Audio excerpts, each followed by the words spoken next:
আপনাদের কাছ থেকে কেড়ে নেওয়া হয়েছে।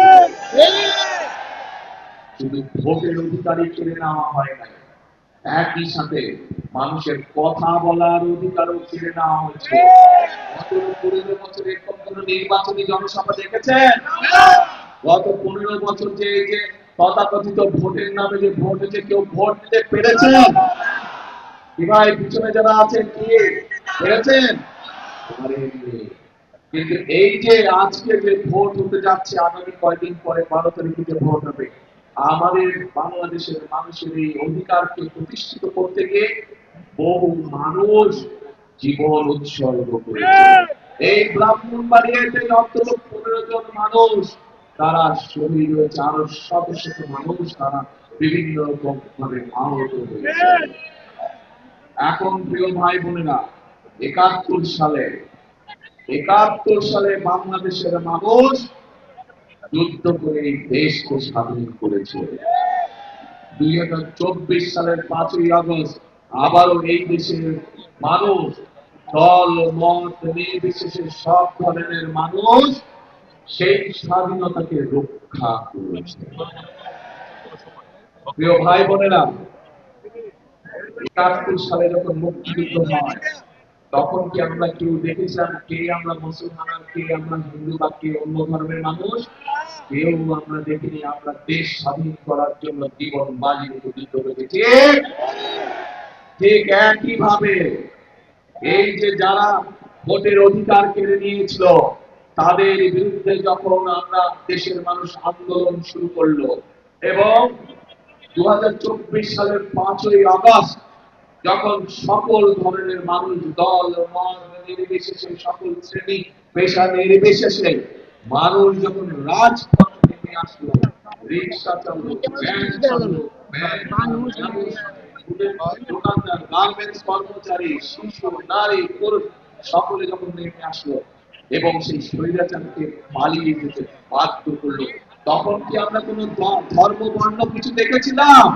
কোন ধর্ম বর্ণ দেখিনি। প্রিয় ভাই বোনেরা, এই বাংলাদেশটি হচ্ছে এমন একটি দেশ, যেই দেশে হাজার বছর ধরে আমরা সব ধর্মের মানুষ শান্তিতে বসবাস করেছি।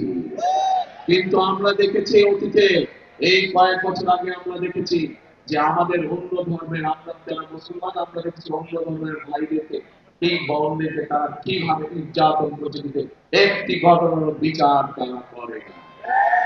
প্রিয় ভাই বোনেরা, গণতন্ত্রকে আমরা স্বাধীনতাকে 2024 সালে, 71 সালে অর্জিত স্বাধীনতাকে 2024 সালে রক্ষা করেছে আমাদের ভাই বোনেরা, জীবন দিয়েছে। প্রায় 1,500 মানুষকে তারা হত্যা করেছে, 20-25 হাজার মানুষ আহত হয়েছে বিভিন্ন ভাবে। এই স্বাধীনতাকে আমাদের অর্থবহ করতে হবে। অর্থবহ করতে হলে আমরা চাই এই বাংলাদেশকে এমন একটি দেশ রূপে গড়ে তুলতে, যেখানে সব ধর্মের মানুষ আমরা নিরাপদে থাকবো, শান্তিতে থাকবো। তাই যদি করতে হয় আমাদেরকে ঐক্যবদ্ধ থাকতে হবে। পারবেন আপনারা ঐক্যবদ্ধ থাকতে? ইনশাআল্লাহ। আসুন এবার ভোট তো দিবেন, 12 তারিখে দিবেন না? কখন যাবেন ভোট দিতে?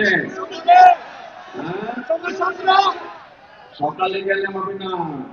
সব ভোট কেন্দ্রে, যার যার এলাকার ভোট কেন্দ্রে ফজরের জামাত আদায় করবেন ভোট কেন্দ্রের সামনে। পারবেন? মসজিদের সময় উঠতে হবে এইবার। পারবেন? কারণ অনেক ষড়যন্ত্র হচ্ছে এই ভোটকে। ওই এর আগে যে তথাকথিত ভোট এসলো, আমুল নির্বাচন হয়েছিল, নিশিদাদের নির্বাচন হয়েছিল, এবারও ভোট নিয়ে কিন্তু ষড়যন্ত্র হচ্ছে। পত্রিকার পাতায় খবর এসেছে, বিভিন্ন সোশ্যাল মিডিয়াতে খবর এসেছে, দেখেছেন না? বিদেশে আমাদের যে ভাইরা আছে, যারা প্রবাসীরা আছে, তাদের জন্য যে ব্যালট পেপার পাঠানো হয়েছে, কিভাবে একটা দল সেই ব্যালট পেপারকে দখল করেছে দেখেছেন? এসব না, কাজে এই ষড়যন্ত্র দেশের ভিতরেও চলছে। এই জন্যই বলছি তাহাজ্জুদের নামাজ পড়তে হবে। ভোর রাতে উঠে তাহাজ্জুদের নামাজ পড়ে তারপরে ঘর থেকে বের হবে, যার যার ভোট কেন্দ্রে গিয়ে ওইখানে দাঁড়িয়ে ওখানে ফজরের জামাতে নামাজ আদায় করতে হবে। পারবেন? পারবেন? হাত তুলেন তো। এত মানুষ পারবে, তাহলে ইনশাআল্লাহ বিজয় সুনিশ্চিত।